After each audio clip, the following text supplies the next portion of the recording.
Kita panggil sidang media ini sebenarnya dia punya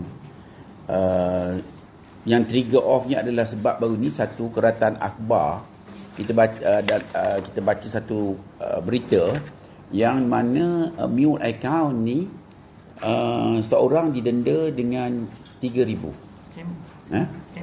Scammer. Didenda dengan 3,000. Ada 16 orang. Jadi yang kita tengok dia punya denda tu 3,000,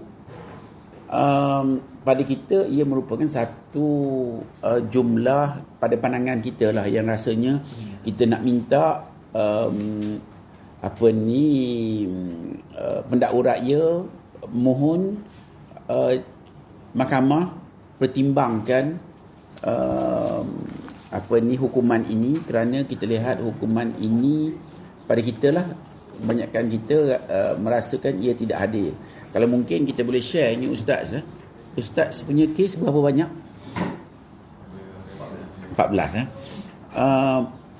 Dah berapa lama dah?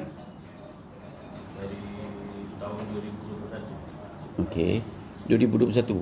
Berapa kesukaran yang dilalui? Ada nilai 3,000 ke?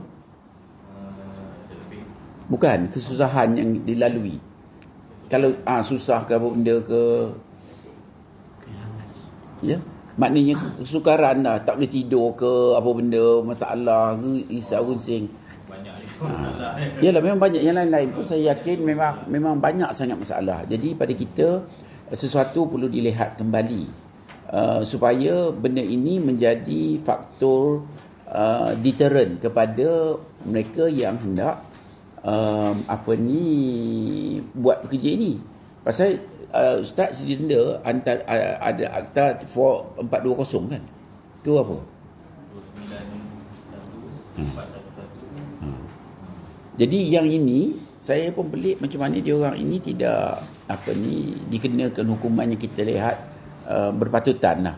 Jadi sebab itu kita panggil PC ini, kita nak minta pejabat AG mengkaji balik dan membuat rayuan dalam masa 14 hari ni, ada beberapa hari lagi, supaya benda ini tidak dilepaskan begitu saja dan mereka ni diberi hukuman yang setimpal lah. Okey. Jadi itu satu. Saya juga nak memaklumkan, dulu saya ada berjumpa dengan commercial crime masa dalam 2 tahun dulu. Bukan, sebelum tu. Dia masa tu saya tanya berapa orang yang menunggu nak masuk penjara. Masa tu 25,000 orang tunggu nak masuk penjara. Macam Ustaz ni belum, tak ada lagi kisah penjara. Tapi maknanya banyak lah. Yang tak ada masuk penjara pun dah ada kat luar ni lagi. Jadi sukarnya sampai macam tu. Lepas tu baru ni bila saya jumpa Datuk Ramli, dia mengatakan yang nak masuk penjara adalah 175,000 orang.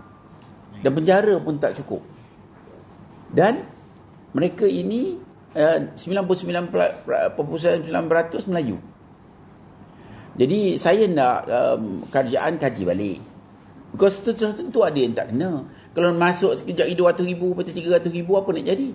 Mesti ada kaedahnya, sama ada undang-undang tak cukup cover ke, ataupun peralatan untuk menahan jenayah ini tak cukup ke. Pasal yang kenanya adalah rakyat jelata yang menghadapi begitu banyak kesukaran yang tak masuk akal. Yang bercerai ada, yang lari ada, yang macam-macam lah. Jadi kita rasa kita minta kerajaan, ialah mungkin bermula dengan YB Azalina sendiri, pasal kita pun cuba berhubung dan berbincang perkara ini supaya benda ini dapat dikaji balik supaya pasal kita lihat ada yang tak kena. Contohnya macam ni lah, kalau hari ini ada bangsa aksiden kereta hari-hari katakan di jalan itu 3,000 orang mati, ataupun tak payahlah katakan 300 orang mati di jalan itu.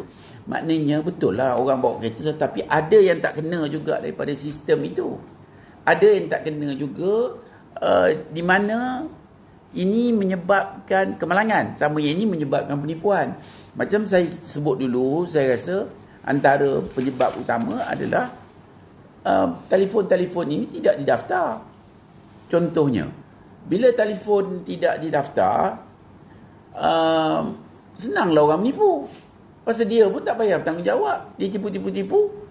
Lepas tu, orang nak cari, dapatlah orang Bangla yang daftar kat telefon tu. Pasal syarikat-syarikat telefon mendaftar menggunakan nama-nama itu, dijual kad dengan mudah.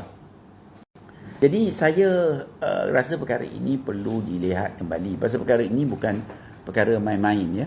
Perkara pekerjaan pun kena, macam-macam yang kena. Jadi itu antara yang kita minta dilihat kembali. Dan itu maknanya ada benda yang tak kena,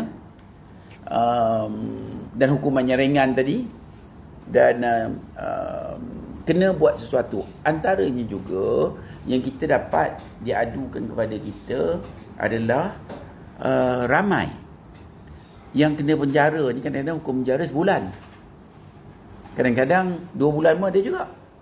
Jadi saya mohon public opinion lah, macam mana kita nak buat, mungkin nak merayu daripada sudut undang-undang supaya mereka yang dihukum penjara ini tak payah penjara lah.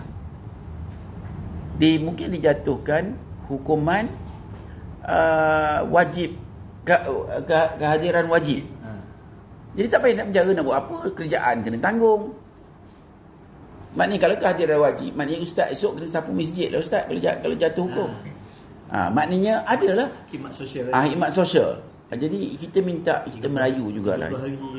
Dia macam tu lah, jadi cuci je lah. Jadi okey lah juga daripada duduk kat dalam, maknanya rekod. Direkod. Kalau yang dah termasuk kat dalam penjara, benda tu direkod, dan mereka mempunyai rekod jenayah. Nak jadi guard pun tak boleh. Ini cuba bayang, Jadi ini kita minta semua masyarakat lihat dan berbincang untuk bagaimana kita nak keluar daripada keadaan yang cukup sukar hari ini.